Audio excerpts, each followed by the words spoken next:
Thanks for staying with us. We're still discussing this issue of parenting, and I think, as Bisi said, our own report card hasn't come out. You know, when our kids are growing up, that we now say, yes, how, but we can only discuss based on what we see, what we've learned, and what we're also daily learning. Let me come to you, Ronke, because we talked before the break how to deal with that rebellious child. Because some parents say, I've done everything in the books. You know, this child was raised in a godly home, and these kids, they were exposed to the exact same things, but just this one person. And people are faced with, how do I handle a rebellious child? When do I know when to say, I'm done, do what you wish, or I continue to follow? Because they say you're a parent forever, you're a mother till you die. So you want to keep mothering, you want to keep, you know, being that parent to the person till you go. So at what point do you think, what do you think a parent in that situation can do? Okay, thank you, Mario. So the first thing is, if it's fine with you, can I exchange the word rebellious for misunderstood? Because I feel so many teenagers at the point where they become teenagers are usually misunderstood. Because when we look at puberty, we approach puberty from the physical angle, and this is coming out and changing so voice and all of that. But parents never really understand the emotions that come with the changes that accompany puberty, and why those children, those teenagers just want to restrain themselves, stay away, maybe withdraw from parents and want to spend more time with peers. So at that point, parenting should be more of partnership, because the stronger influence comes from outside with their friends, and you already have a challenge. So if you notice that you have a child who is showing all the signs of wanting to go far from your values, I do not think the approach should be an overkill or want to show the world that you're a good mom. I think it requires talking about it, having conversations, praying, and bringing your child, using all the means. Read books on parenting. These days, people assume parenting is an act. I think it's a skill, and it can be developed over time. And one of the ways to build the skill is to read books, listen to people, look at people who have gone through stuff, and show compassion. Because when a child appears the child prefers something else other than what you have done, the right approach should not be anger. The right approach should not be pain with everything I've done. I've done it with 4 other children. No, it should be compassion. Such children require your compassion. You need to also bring in other people that would speak the language those children understand. I wouldn't say even when a child is 40, that's a good enough time to let the child stay on his own, like give up on the child. 40 is an adult. I'm just saying, I'm just trying to say there's no limit. There's no. If you give it the right attention and you are patient, you might get answers, but you must recognize. Let me take wait. You must recognize and accept that you might not be able to do everything on your own. Not as parents, we don't have all the answers. Yep. Okay. Let me take this call. That's your wife, Hannah. Good morning. I think I have Godwin. You're live. Go ahead, please. Yeah. Good morning, Ma. Good morning, Ma. My name is Godwin. I'm calling from Lagos. Okay. All right, Ma. So I wanted to contribute to this issue on ground. I am a teenager, so I feel it is nice for you guys to hear the conversation like coming from a teenager. Okay. So the thing is, I think there is supposed to be an argument here at all. The girl is very, very wrong, because you cannot record your parents without consent and then you post it online. I saw that post on Twitter. It had 24.2 million views. So let's just say 24.2 million people are seeing the parents as bad people. You understand? And again, we are missing a very important thing here. The girl does not have contentment, because she has a phone already. It's not as if she does not have a phone. She has a phone. And all the parents want is they just want her to speak well. Okay, fine. Let's just say she's not the type that school sees. She should talk to her parents. I don't want to go to school. I need a skill. I need a trade, or I want to go into business. You understand? Thank you. So the parents should know that, okay, school is not for you. Let's put you into something else. But this one, she's not even thinking about those ones. All she's thinking about is an iPhone. Yeah. I am a Thank you, teenager. Godwin. I am sponsoring myself. Why am I not pressuring my parents to get me a phone? Putting them on TikTok. I looked at it that, okay, if I can't afford to go to a university, let me opt out for a polytechnic. So currently, I'm schooling in a polytechnic because I know I can't afford the university. Why am I not waiting for my parents? Or why am I not pressurizing them to get me an iPhone? Because I know phone is not my major problem now. Right. Thank you very much, Godwin. We're going to come to the issue of the child in a moment, because I want to also finish the parenting conversation. But thank you for ushering us into it. Mariam, let me let you jump in here. Even without him, that was where I was headed. That, you know, in this conversation, we made many assumptions about the parents. Either we thought they were being abusive, or they were being uncaring, or too frustrated. You know, the assumptions about the child may be misunderstood. But there are other assumptions. Is the child lazy? Could that child be a lazy child, an entitled child? Whether we like it or not in this world, we do know that there are some people that are that. That is not because we're misunderstood. That even when they became adults, they'll be like, thank God for the way my parents handled me, or else I would have been lost. Yeah. So we need to recognize that there are some children that the tools to handle them is not the same tools for a misunderstood teenager. This is a child that needs to be corrected and put in the right place. You know, at different ages, there are different tools. Some, as we know that here in Africa and in Nigeria, some parents beat their children. But there's an age where you cannot beat your child anymore. Whether you, I mean, the child is either bigger or, you know, or taller than you, there's nothing that you can do. Then you now start talking, you're advising, you find that you're constantly talking to them. Then they move out, then they have a job and they're far away from you. You cannot keep talking. Then you hear where parents say, now we're just praying for them. Sadly, you also see a point where because this child has grown or has been allowed to grow or has refused to learn, has grown into an adult, maybe even is a parent, and then sadly, grandparents have to take the position of parenting their own those children. You know, a grandparent now becomes a parent to their grandchildren because that person refused to ever learn. There are people who need tough love because they are not following the right path for themselves. There are some children that I misunderstand that child. I've misunderstood this child because this is what the child actually wants. But, you know, I want the child to go exactly as I want. But there are children that it is anything my parents want to do, I want to do it. I want to do opposite of it. Or I've reached the age where I don't care how I was raised. I'm so excited by this new world of my peers. Yeah. I want to do it. And as a parent, you're sitting there and watching. And you know this is not a child that is not intelligent. I know my child.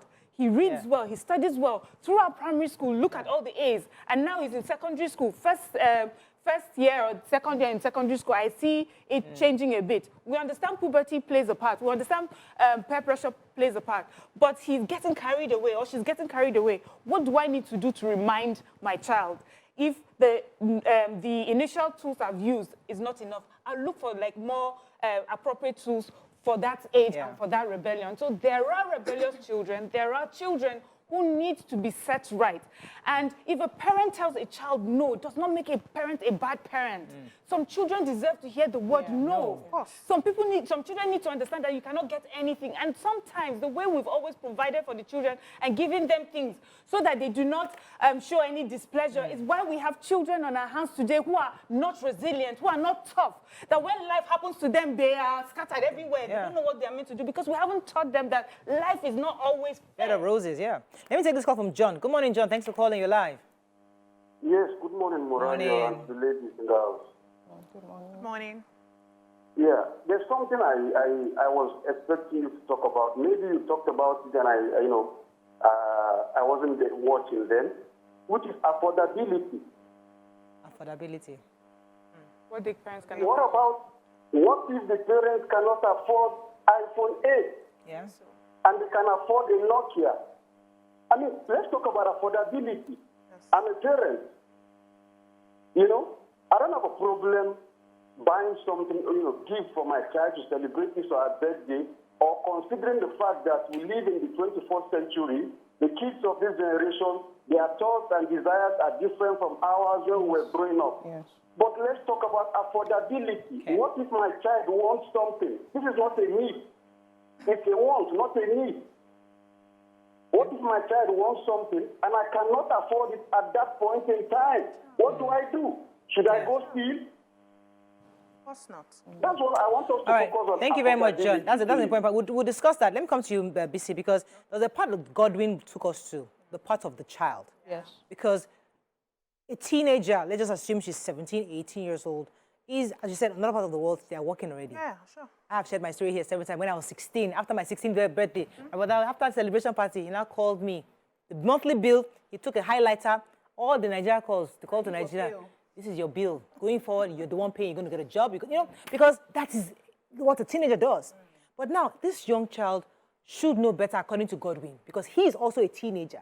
He's put himself through school. He understands what is required of him, what his parents can do, which is also connecting to what Mr. John said, affordability. My parents cannot afford this. This is what I can do. Do you think a teenager at that age should know better in the sense of, okay, my parents cannot afford iPhone, but this is what I can do. Yeah. Or my parents are insisting I do this, I should be able to talk to them. I don't want to go to school. How does a child handle it whereby you can confront your parents and say, Daddy, this jump here telling me I am not interested. Yes. Some kids today don't even have the confidence. Well, some of them have the confidence, but they're hitting a brick wall. Yeah. Getting through to their parents in understanding that I don't want to go to school. Yeah. How does a young teenager in this time handle this? Godwin that called is a very mature teenager. But that does not mean every teenager at that age will be mature. Yeah. And we need to give room for other people to mature in their time. Every child matures differently. Going to school in secondary school had those very wise ones, very wise. They would make the right decisions, they would do things right, blah, blah, blah, blah, blah. Where we had the very foolish ones. You know, I was part of the very foolish ones. No, you did. You feel like you're wise. I wasn't wise in secondary school. I was wise in the university. So I was part of the foolish ones in secondary school where it seemed like my head was not there because I was maturing differently and also faced with certain circumstances in my home that made me more into preserving and protecting myself than actually reasoning the way I should have reasoned. But then that maturity hits me in the university. So do we now cast aside those kids who are not mature? We're comparing here. There are some teenagers that would say some things to their parents. Mommy, don't worry, I got this covered. There are children you have in your house that don't stress you. They got it covered. Yeah. Before you open your mouth to give the instruction, they're already doing it. They are automatic. They know what to do. There are some that they're looking at it, they're not even seeing it. Their mind is not there. Do you cast them aside? Give them their time and their process. And what I see here is just communication. We need to communicate better with our children. Everything Miriam said is right. However, how you communicate it. We have people, even as an adult, I was still sorting trauma from childhood as an adult, which I know that maybe if I didn't have this trauma, I would probably have behaved better in some things. I probably have had better relationships in some things. I kept sorting because I'm self-aware and I'm understanding, okay, where did this come from? What am I constantly sorting so that I become a better human being? A lot of people die under that trauma. They never get away from it. Why? Just a word that you say, I don't have this now. Can we keep this till later? It's as simple as that. Nobody says you should say yes. I say no. No, hold on. I say no most of the time to my children. But how I say it is what's most important. I will not bring them down and shame them for asking for something. Because you know what I do?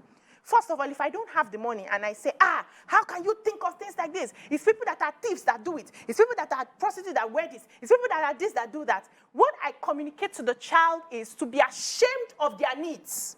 We get them to adulthood and they are ashamed. They are not able to communicate what they want. They cannot ask in relationships. They cannot ask in a whole lot of things. So we need to be careful. We're still learning. We're all work in progress. But you must be intentional about what you communicate to your child. If the world is insulting my child, the insult shouldn't come from me. I should be more supportive. Even when I want to punish you, I will punish you in support. I will tie it to a goal. And please, can we start allowing our children to work? Yes, now. Let's start allowing them work. Let them work for what they want. Let me ask for a job for my child. No, they refuse to give my son a job during the holiday. Because even how old is your child? Please don't. No. Let's go on a break. Okay, we come back. To go to a bookstore. I'll be putting books on the bookshelf. Thanks for staying with us. So we're discussing about the young girl now. We're saying what's the reasoning of a young girl who's willing to record her parents without their consent and post it online on social media. What is the mental state of that child? What kind of person is she? What kind of adult is she growing up to be? And if indeed she's a modern Gen Z kind of girl, maybe does she have more information where she can actually be the one to spearhead the conversation in the family, saying, listen, Daddy, I know you guys are forcing me to do this thing, but this is my path. This is, you know, how kids today seem to probably have better clarity, you know, on what they want to do. You would think that someone like that can easily educate her parents because we all know in parts, the parents cannot do more than they know. This is how they've raised the other kids, and they turned out okay. They're not well informed like Anobiajulu or Moria or Miriam or that where they have more information. They're only using the same tools they know. It's not work on you. Now, you as Gen Z that you know better. tell me what your path is. Because if you reason together with me, maybe you can sell your plans to me and I can understand. So is there a part of a teenager in this whole picture? Sometimes we are assuming that a child that is not going the default way is because that child has a deeper clarity or understanding of where they are supposed to go. It's because, you know, the reason why I'm always on my phone is because in 5 years I'm about to create this majestic device, but sometimes it may not be so. Hallelujah. In fact, there are some children, right, that have shown, there are some things you even see in a child that has that tendency. My mom said I should do this, but I did this instead. Did I not ask you to sweep?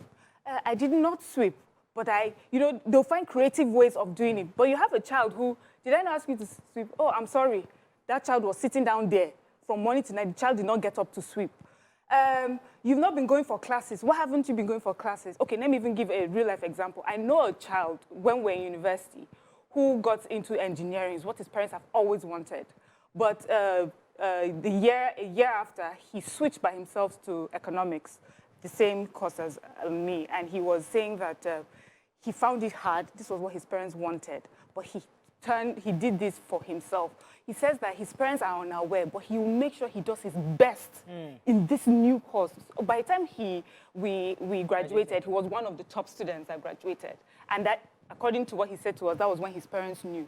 So they didn't come and meet a child that had dropped out, because we now have children who will drop out, who will not show up for, because we have those who will not show up for lectures, nothing. Because you know what? That's not where my mind is. So what have you been doing in the meantime to show where your mind is? You have children who say, I don't really like to do, I don't want to go for lessons. I want to sew. And see the machine, see the sewing machine, see the needle and thread. You're not doing it. So a parent is not the parents, in the parent's wisdom to understand there's a child that knows what they want to do, and you can see in some little steps where they're headed, and you can support that. And then you know that there's a child who is lazy, who is entitled, who cannot figure themselves out, and you will help. A parent is allowed to, they have the best understanding of the child that they have with them. They have the best understanding of their weaknesses. You know, I always say to my child when he says something to me, how do you know? I say, Nami born you. I born you, you know. We say it as a joke in my house, you know, and they laugh because of the English. And I say, I understand some things that you don't understand about yourself. Maybe in a few years when you leave my house, but it's that I understood you long before you even started understanding yourself. Then, I'm not the best person to, but you see this helping a child to find their path. You really need to, it's not always that the child knows what's better. I just want us to recognize that a rebellious child is not always a misunderstood child, or it's not always a child that has this deeper clarity or understanding of who they are. We don't get it. Sometimes it's a child in trouble that needs a parent to step in. Needs a rescuing. Okay, let me come to you, Ronke. There's some children that actually need to rescue. Just like you said somebody earlier, that you grow older, you're just thanking God, the Father, thank you that my father actually beat me up. I mean, but let me come to you. Okay, so I watched the video and I'm asking myself, at what point did this girl get on social media? So I've outlined a number of things that I consider wrong with the girl's action. At what point did she get on social media? Do her parents know she's on social media? Has she been posting her mind out there? You know, how come because she doesn't seem tense. It wasn't like she was compelled to do this. So it looks like something she's been doing. And for me, that's a big concern, especially if the parents are knowing she's on social media from this video. That's a very big no. Number two is, why would this girl be scolded and the next thing is she wants to do a live video? As in, it shows that somewhere along the line, there's compassion missing. There's compassion missing because it's just like my mom beating me and I'm going to report my mom to other people to say this is what my mom did. And I am also asking, why are we having this conversation now that the girl is 18? How can parents help their children to understand? I mean, understanding cannot just be from a parent to a child. It should also be from a child to a parent. We tell children, sometimes when your mommy's head is in her hands, that might not be the right time to say, Mommy, I want sweets. Sometimes when daddy comes back and he looks a bit distressed, that's not the right time to say, Daddy, come and pay for this excursion. I mean, it's important that we teach our children to show understanding and to show compassion. Because even if she was upset, and she could have tried so many other means, tell the pastor, tell someone privately who can call the parents, but she chose to do this. I'm wondering how the parents will let go of this image. If, you know, the internet never forgets. So I feel the girl needs help, and everybody, all the parties in question need counsel. Let me take this call from Samson. Good morning, Samson. You're live. Thanks for calling. Hello, I want to make my contribution, Please do. Hello? Go ahead. Okay. I want to, in respect of the child being discussed, for me, what happened to the child and the parent or the father, it didn't happen the day it happened. It happened just before then, because way back. We have to shape the life of our children right from the beginning. Yeah. If you give a person your children that everything is there, they will get it. If you don't shape their life to know when to ask for something, when to ask for something, to make it. Okay. Every child cannot be brought up the same way. Every child has a different character. I have raised four wonderful children. I know that I have to shift from one to the other, you know, shaping their future based on their own capacity, based on their behavior. I don't have to shape their behavior in such a way that I don't apply the same rule to all of them. They know that. I have to tell them at the beginning. Communication is key. So you have to tell them what is possible and what is not possible. If you tell them that you have everything, they will have everything. And that for me is my own contribution today. All right. Thank you very much, Samson. So he's saying that you cannot apply one rule to all the children. You face them differently. And if you have everything, they would ask for everything. It's your job to know what to give them. You know, I have an auntie back in Brooklyn. Her daughter called 911 for her. Something happened, and she got arrested. She slept in jail. I think she scolded her child or something. I can't remember what it was. And the police came, and when she was eventually released, you know, I'm not sure if there was a court case or whatever, but you know, she felt so hurt, like my child got me arrested. You know, which is what you're saying concerning the fact that you posted on social media. Yeah. You know, but eventually, I mean, now fast forward, she and the child, they've reconciled, they're back together, but you can still remember the fact that, yes, you did this to your mother.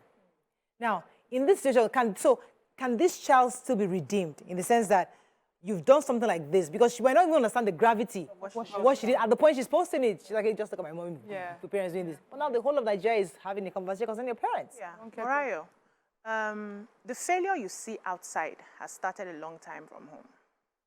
Sometimes we overlook some things, and either because we're too busy to really take time to handle it, or we just feel this is a child, they will outgrow it.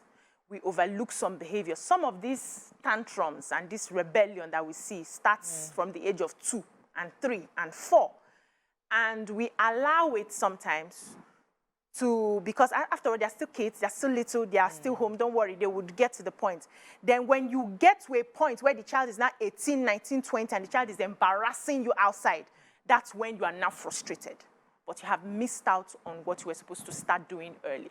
Children always exhibit early. Sometimes they show in little things. They test their boundaries. They try you today, you don't answer. They will do a bigger one tomorrow. You don't respond. They will do another one tomorrow. So at what point do we know when to start seeing these tendencies and start nipping it in the bud in little things? So please, I will still say it here. I disagree with what the girl did by posting, you know, this information and all that. And I want to believe that this is not the first time this is happening. Maybe this one just blew. She has shown those signs before, and it was not picked on. So now it's big, and everybody is talking about it. But we need to pay attention to when these kids start tweaking and doing things wrong, and not feeling, I hate when I hear, he's a child, don't worry. He will outgrow it. He will outgrow it. Some of them never do outgrow it. So we must begin to pay attention. Parenting is not a walk in the park. It's a lot. And that's why sometimes I'll ask myself, if I know what I know now, should I have had children? Should I have had just one? So that I know that I put all my emotion and everything. Because sometimes you think you are giving all, but you're really not giving. You are busy with one activity, one church, one this, one that, and those kids slip. Another thing is, why I also do not agree with the choice of words. So I'm good with chastising, I'm good with punishing, I'm good with everything that you can do to raise your children, but I'm very particular about some words, because I realized growing up that some of us had to be two-faced to survive in our homes. Because when you ask, they will shut you down. So you stopped asking. You became the good girl in the house, but you're not the good girl outside. And I grew up with, I had a friend, I've mentioned this before, whose parents were so, they communicate, they understand. She was free to bring friends home. She was decent till the last time I saw her. She was well-behaved, well-mannered. Her father never lifted a finger on her. They never insulted her. I was collecting double every blessed day. There's no day they don't beat me. There's no day they don't insult me. There's no name they've not called me. And that also formed my personality growing up. I was always fighting. I will fight in school. I will fight at home. I will fight everywhere. I became a fighter. That formed my person, right? And I look at that girl today. That girl was well-behaved, well-mannered. That girl had more compassion that I could understand because I didn't receive compassion at home. I never got compassion at home. So I'm not saying spoil your children. I am saying there are ways you can communicate to these children so that you don't further damage what you think you want to help. Let me take this call from Kadiri. Thanks for calling, Kadiri. Yeah, good morning. Social media comments, please. Good morning, everyone. You can hear me? Go ahead, Kadiri, you're live. Good morning, everyone. What's up? I'm having issues. You guys, Okay, I'm sorry. You guys have not answered the question I asked earlier. And I'll let you also. The question that, at what point do you leave a rebellious child alone? Well, I did. So I answered it when I said to you there are definitely different tools for different age, and I said to you that some parents will start off by, being involved like this, especially Nigerian parents. You hear, I beat him, and then he never did that again, or I beat her. And then you go to the point where you're constantly advising. I remember when I was primary school, there was this particular boy that his parents will always bring him, will always come to school to report him for something he's done at home. Many times they were on his case.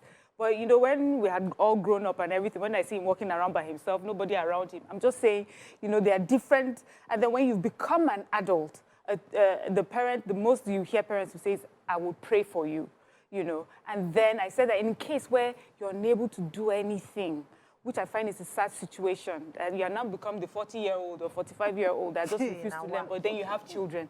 You find parents now parenting that child. So sometimes... Their grandchildren. Yes, their grandchildren. So in society, we see them now. We see people that we know that they must have been problematic from when they were growing up, and they refuse to learn and see how they have turned out. So we have those. But I was going to talk about this empathy, sympathy, emotional intelligence. Yes. And I want to say that, in my own opinion, I think I'm seeing less and less of that amongst children. Yeah. I'm seeing less and less of that amongst, when we hear people's stories and people describe children or their children, where you see videos of teachers and children in school. And, and that one, I'm going to put it to parenting. I have two children. There's one that she just needs to look at your face. She gets it. Nice. She quickly asks, how are you doing? There's one that just when he enters the house, his business. His face is right in front, and then he tells you what he wants to tell you and go. That's all. But maybe because empathy is a big thing for me, I try as much as possible to bring his mind back to, you have seen you've just seen a situation. This is how to respond to it. Don't just walk away. Don't just think it's none of my business. Your parents, because they are there to always provide for you, they're providing for you. When they're unable to, because you feel entitled to how much they've always done for you, you're upset, you're angry because they are not doing, they're not doing as you expect. You're in school, you see all your friends, they have this, they have that. Materialism has become the norm. And then because your parents can't do it, you don't feel any empathy or sympathy to the reasons why. And there's no appreciation for what they can do. We need to let children understand that it's okay for when your parents are unable to do some things. It does not define you as a person, because we're seeing that a lot of materialism is defining people. The iPhones and the clothes and the parties, that's not what defines That's an angle you. of not touching. Let me pause you for a second, because let me take Fauziat, then I'll come back to the issue. I'm meant to give you. Fauziat, thanks for calling. Hold in. Thank you. Good morning. Go ahead. Good morning. So, regarding the ladies' issue, like my people will say, like this Yoruba people will say, it will get to a period, like you'll be telling the child, don't kill me, don't kill me. It will get to a period whereby the parents will tell that child, don't kill me. At a time, it will be, don't kill me, this child, don't give me. It will reach to a point where the parents will tell that child, don't kill yourself. Absolutely. We have tried. These parents, you can see these parents have tried, go to school, do this, you can see the anger. These are parents that want the best for that girl. Okay. So I disagree with the choice of words. No, I'm not saying the way they say no. No, I disagree with you. But I can see these parents just want the best for her. Okay. Thank you very much. That doesn't. Okay. I was going to finish up with Mariam because she was talking about this iPhone, the pressure. The pressure of you want to get this. Teenagers have that. Where, you know, and you come from a home where your parents don't understand your needs. Why would you want to do makeup? Why do you want to have hair? But an 18-year-old in university, for that person, it's important for us to look a certain way. Mariah, can I jump on that? Please. So my counsel is people who do marriage counseling, sometimes they tell them things that are to come. And they prepare their minds because it's like you're just going into a black market, you don't know your spouse, so they kind of prepare your mind. But nobody prepares us for parenting. We just get in there, and as generations change, we see different. The children will just be showing you different vibes, and you'll be wondering that this same child, you know. So what I think is from the beginning, if parents have family values, not implied, expressly written, and that's what the children grow up with, nobody will be afraid of trends. There are so many things that happen outside that some other parents will just watch us and wonder, because they have children who have risen through the teenage stages and nothing happened. And that does not mean they are angels or they were not firm or firm. They could have been firm. They could also have used other means. I am from the school of thought that you have to be firm. I like rules. I like process. I don't want a child to come and teach me my job. So I like to introduce it. I instruct before I correct. That's my own policy. And then I feel, no, I instruct before. I don't wait until there's an offense before I correct it. I have to. I and my husband make sure.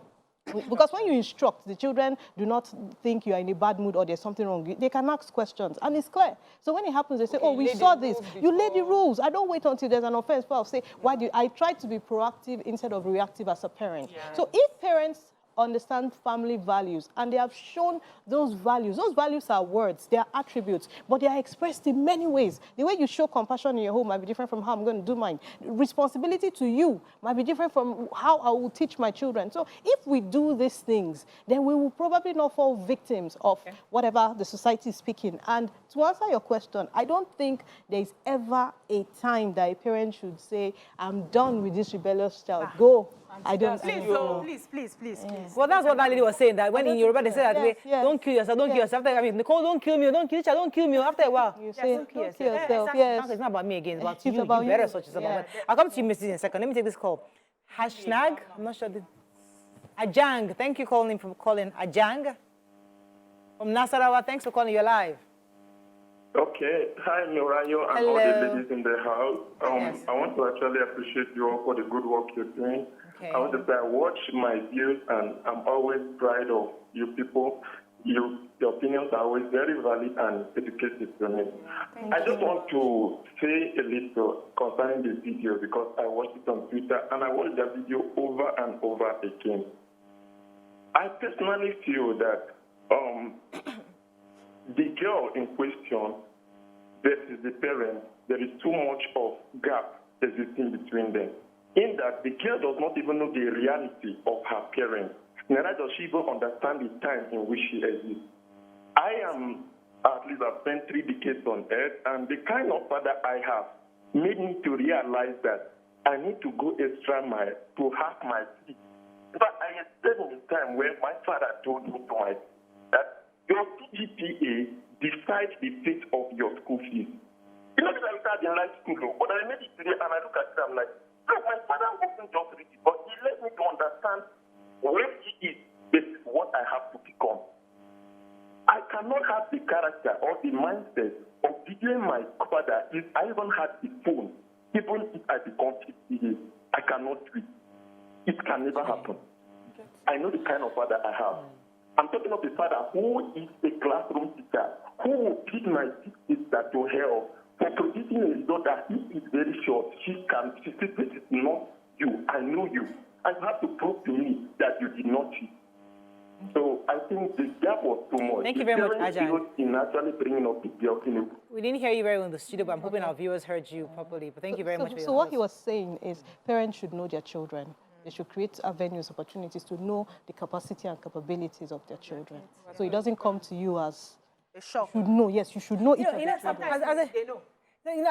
as I told you guys the story, when my mother sent me cream, I told you now, this is a bleaching cream. I was a young person, I was 17, 18, you know, in that stage where you wanted to look pretty.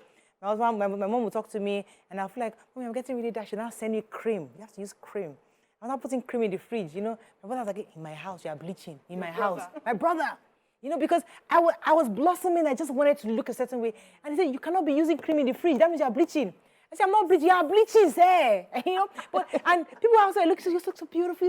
I was like, my brother threw it away. See, sometimes children at a certain age need clothes marking. Yeah. Like basic clothes. So in that situation, what she needs is not so much bashing at her, but somebody who is closely on her case, because our parents sometimes don't understand that there are needs these teenagers have. Thank you. But we invalidate that need because we feel like, just focus on your book. Yes. I'm happy that you brought that up because the last parents-teachers meeting we had in my daughter's school, you know, it was a conversation where it says that parents are forgetting that you had those pressures when you were growing up, and now that your children are getting out that age where they are, you know, wanting some things, wanting to belong, you are wondering where it's coming from.